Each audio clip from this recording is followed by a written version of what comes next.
This is Real News Media TV, coverage you can trust. Please like, share, subscribe, and hit the notification bell. Select all for daily news updates. Gardener falls into pit, dies.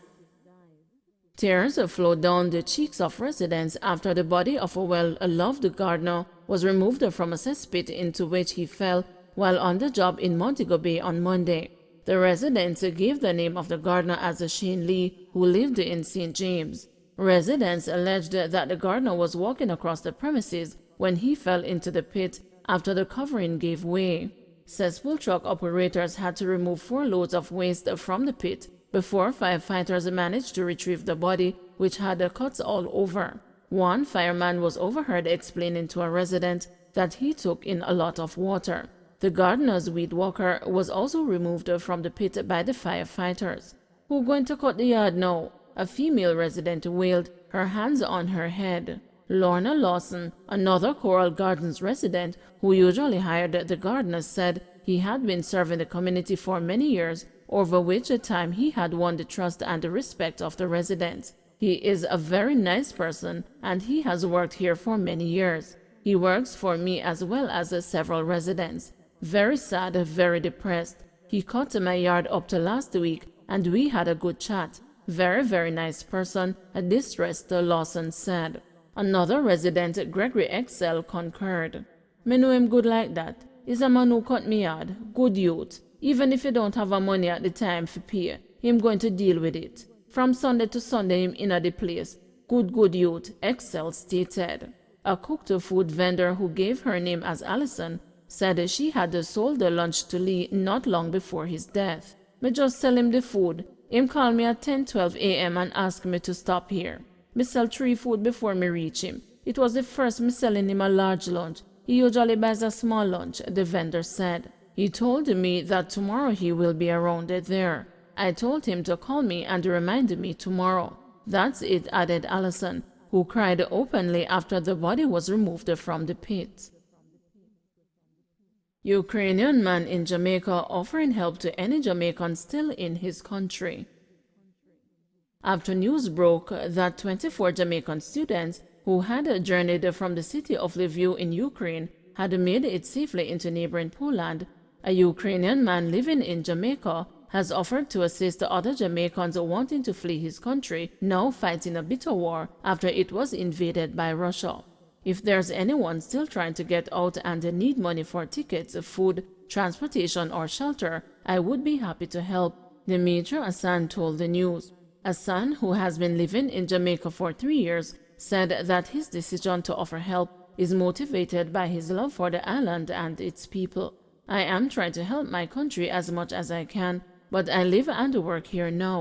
I have really connected with Jamaica, so when I heard the story, I just wanted to help in the best way possible," he said. "After reading the news stories, I realized that it is very hard for people to get out of Kyiv and other places in the west side of the country. There is a lot of chaos and confusion in the train stations," Hassan continued. "As bad as it is for someone who is Ukrainian, I can just imagine how terrifying it is for someone who isn't a national. A foreigner would be desperate to leave the country, and I want to help. I know it might be a small number of Jamaicans there, but it's not just the students," he said. Asked how he would get the money to any Jamaican still in Ukraine, Hassan said, "If they have Ukrainian bank cards, I can transfer the funds directly." He said that despite the conflict, automated teller machines and online banking services are still available. "The hard part is getting out of wherever people are," he reasoned. Sharing that he too has family living in the Eastern European country, Hassan told the news that his relatives are safe and sound for the time being. "My dad and my wife live in Kyiv, which is the capital city that is being attacked and surrounded right now. They live on the outskirts, so thankfully everything that is going on is far from where they are," he said. He added that his relatives are watching the situation closely before deciding on their next move. Last Thursday, Poland announced that it would open 9 reception centers along its 535 kilometers long or 332-mile border with Ukraine in anticipation of an influx of refugees after the Russian invasion Wednesday night at Jamaica time. But along with the influx of people attempting to flee war-torn Ukraine unhurt, there have been reports of nationals forcing non-nationals off buses heading to the border. This has prompted a worldwide discussion about racism amid the crisis.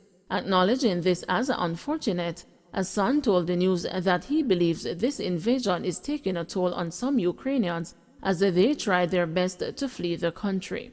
There are shouting and pushing incidents between Ukrainian nationals as well. The toll this war is taking on people is horrendous, as these people who are desperately trying to get from under missile strikes, the Ukrainian man explained. Not everyone can keep a cool head, but what we should all focus more on, and there is a lot more evidence of this, is how people are coming together to help each other and those in need.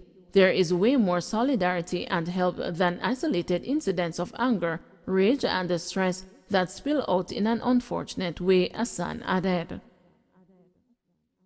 Jamaican mastermind behind the US $1.3 million iPhone stealing ring gets 12 years. A Jamaican man on Monday was sentenced to 12 years in a United States prison for being a leader of a scheme that stole $1.3 million worth of Sprint iPhones in 14 states. Horace Henry, 44, an illegal immigrant of New York City, had previously pleaded guilty to conspiracy to commit mail fraud and aggravated identity theft. According to a reporter from PennLive.com, Henry's sentence also includes restitution of US $705,803, which will be shared by other defendants, including another Jamaican and a Guyanese national. Further, Henry, who was previously deported and re-entered the US illegally, is to be on 3 years supervised release following his prison term and faces the livelihood of again being deported.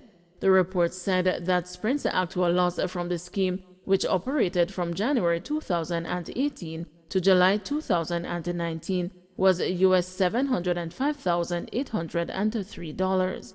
A total of 1,630 phones were ordered. However, approximately US $642,444 worth of them were not delivered. The modus operandi of the Henry-led scheme involved the stealing of the identities of 390 individuals with high credit scores to open Sprint accounts and order iPhones, the report stated. The participants of the scheme then tracked the packages and were later intercepted or taken off Porsches using the stolen identities. Individuals who picked up the packages received payments of between $250 or $300 each.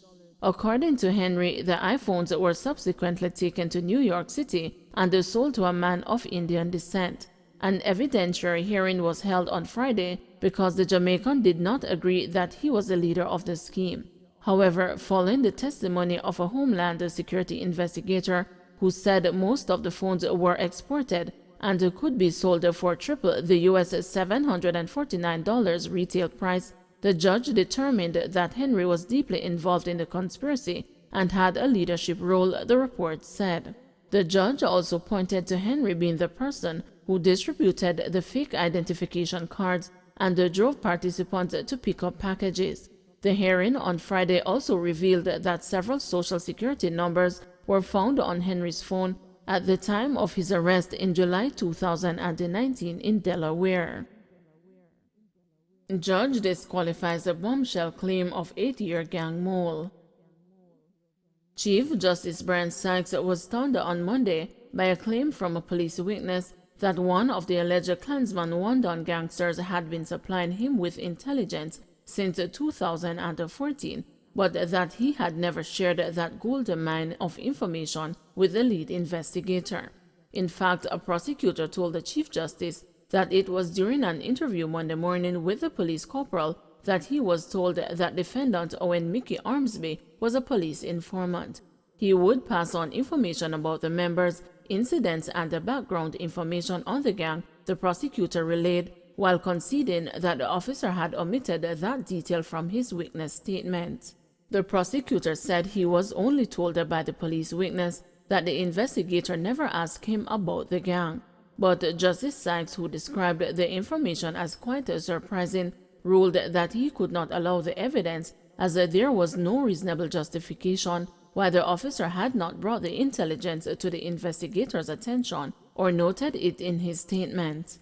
I am hard-pressed to justify the reception of this evidence. Unfortunately, we can't have this evidence at all, said Sykes. However, before the judge made his decision, the witness who took the stand for a short while was asked to explain the follow-up. The police corporal, who was a member of a special operations squad, explained that he had told his team leader about Armsby and what he had shared. He also told the court that even though he was the one who arrested Armsby, he was not aware that he was the person that he was going to apprehend until he saw him. But the police witness further admitted that after the arrest he did not think to notify the investigator and only gave him an apprehension statement. So all this time it didn't occur to you to tell Mr. that this young man has been a gold mine of information, the judge asked. The case was moving so fast, the witness replied. Yes, but notwithstanding the speed, it did not occur to you to say, Mister, I know this man since 2014, and if you want information, did you even tell Mister that this is what I have learned, Sykes pressed. The witness in reply said although he told his team leader, he did not check to ensure that the information was passed on to the investigator. Moreover, he said he was kept in the dark about what was happening in the investigation and had got information via rumors. The judge then asked when it had dawned upon him that the man was charged. He replied late 2020. Even at that time, you didn't go to Mr. and tell him that you have additional information, the judge asked, to which the witness said no. The judge, after grilling the police corporal, remarked that as a reasonable man, he found it difficult to understand how the police did not realize the value of the information that he claimed he had. Justice Sykes' decision was, however, preceded by objections from Armsby's lawyer, Kimani Bridson, who argued that there was no information to support the officer's claim about his client being an informant. Meanwhile, later in the proceedings, the court was shown photographs of Wandon gang graffiti written on walls in Jones Avenue, Spanish Town, said to be the headquarters of the criminal organization. The words "one black man" and the Wandon gang were observed in the photos. The abbreviation PNP was also observed in one of the photos, scribbled multiple times alongside the Wandon gang.